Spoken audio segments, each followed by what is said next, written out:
In Buddhism, the practice of asceticism, or kuyo, has a long and significant history. Asceticism involves severe self-discipline, often including practices like fasting, enduring physical pain, or isolating oneself from the comforts of life. Its purpose is to free the mind from attachment and to develop spiritual strength.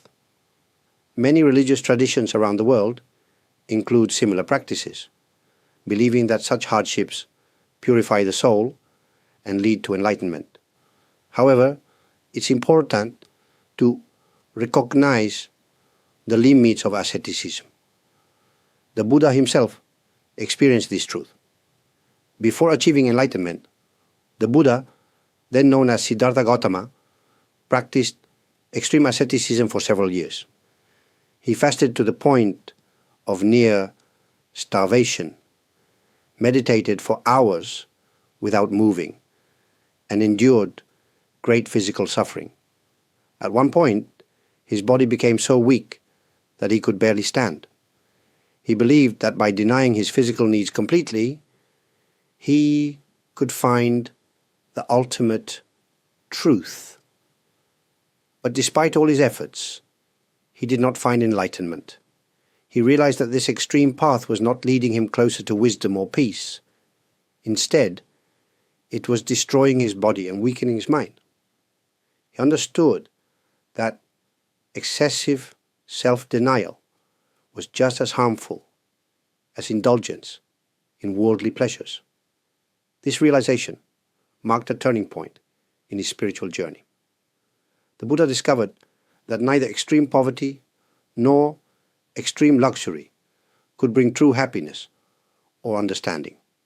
Instead, he chose a different path, a balanced approach, which later became known as the middle way, or Chudo. The middle way teaches that we should avoid extremes in all aspects of life.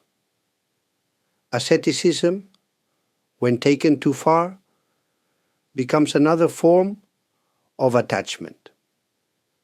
It binds us to suffering and distracts us from the deeper truths. The purpose of spiritual practice is not to punish ourselves, but to find clarity and freedom. So why do some people still pursue excessive hardship? Often, it comes from a misunderstanding of what true spiritual growth requires.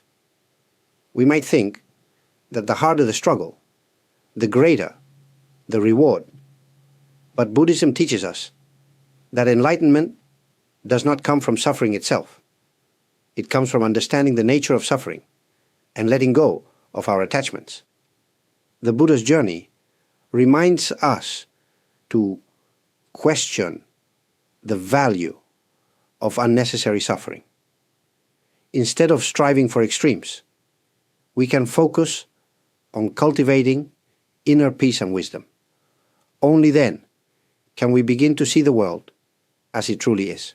The middle way, or Chudo, is one of the central teachings of Buddhism. It represents a path of balance, avoiding the extremes of self-indulgence and self-denial. This idea emerged from the Buddha's personal experiences and realizations during his quest for enlightenment. Before discovering the middle way, the Buddha lived two very different lives. As a prince, he experienced the luxury of wealth and privilege. He was surrounded by comfort and pleasure, but these did not bring him lasting happiness. Later, as an ascetic, he lived a life of severe hardship, pushing his body to its limits in the hope of achieving spiritual awakening. Yet this extreme discipline also failed to provide the answers he sought. It was only after rejecting these two extremes that the Buddha found the middle way. The story goes that after collapsing from exhaustion, the Buddha accepted a simple meal of milk and rice offered by a kind woman. This act of nourishment helped him regain his strength and clarity of mind. Soon after, he meditated under the Bodhi tree and reached enlightenment. The middle way does not suggest a life of compromise or mediocrity. Instead, it teaches us to seek wisdom and clarity by living in harmony with reality. It is about understanding the true nature of life and avoiding actions that lead to suffering. The Buddha described it as the Noble Eightfold Path, a practical guide for ethical living, mental discipline, and wisdom. This path includes right understanding, right intention, right speech, right action, right livelihood, right effort, right mindfulness, and right concentration. Each of these elements contributes to a balanced life, helping us walk the middle way. But what does this balance mean in practical terms? It means avoiding attachment to extremes, whether they are physical, emotional, or mental. For example, pursuing wealth or pleasure without restraint can lead to greed and dissatisfaction. On the other hand, denying all enjoyment or imposing unnecessary hardship on ourselves can result in bitterness and frustration. The middle way encourages us to find balance by recognizing our needs without being ruled by them.